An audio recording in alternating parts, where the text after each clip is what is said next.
Gutom tayo. Kain tayo ng lugaw. Ayan guys. Sarap Ito, ang uwing. kumakain po sila. Oh. Ayan, tito ko, saka si Papa. Mga video tayo. Ayan guys. Kaya lahat ko yan.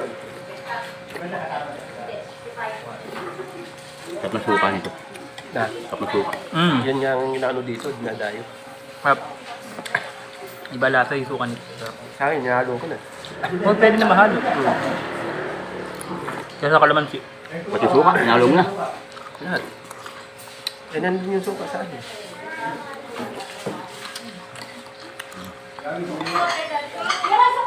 Yan ang dinadayo. Timpla ng sausan. Parang pinakurap. Yung lasa niya. May pineapple yun.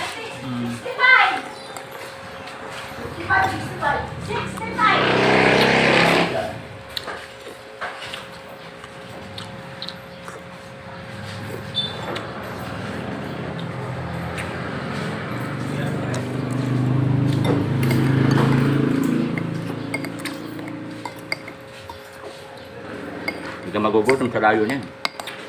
Pero, no. Hindi naman mabilisan yung takbo. Pero, makakagutom din. Mabilis yung bite dito. Nakagulong. Mabilis ba yun?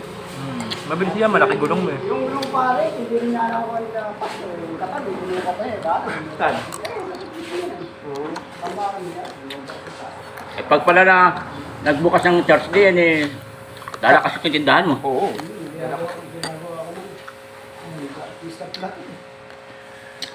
Ikaw lang nagagawa niya eh, di ba? Ako lang mag-isa gumagawa. Pati bahay mo, ikaw lang gumawa niya, ano? Mag-isa. Gumawa. Galing ah. Ano yung bahay niyo? Mag-isa. Siya lang gumawa mag-isa. Hindi ko kayo po malalim. Kasi binabaw ng panangkawain ng kanyang katatas. Sa Galing ah. 10, bawat isa. Parang si Yan? Kato. Oo, No. sa 10 yan. Bawat isa. Kaka? Ako lang mag-isa gumagawa. Talaga ano? Kaya sa dahil. Bagay, eh, hindi ka naman nagmamadali. Pagkapagod, di pahinga. Kumbaga, skill sa kanya ni Lord. Skill niyo po yun. Paggawa niya. Kaya rin ito dahil okay na lang ako sa mga wasto pa rin. Dali, dali. May kanya-kanya skill tao eh. Ha? Makayapa dito, nasa ludak. Ako yung simento. Titigasan ang ako yung simento. Ito na suka. Eh, nung dinikasang sila, dito kami, pagkasalikod, pagkariyan. Likod kami. Ako, dito. Malaki pa yung likod mo. Malaki. Ilang square meter ba yung nabili mo dito? 600.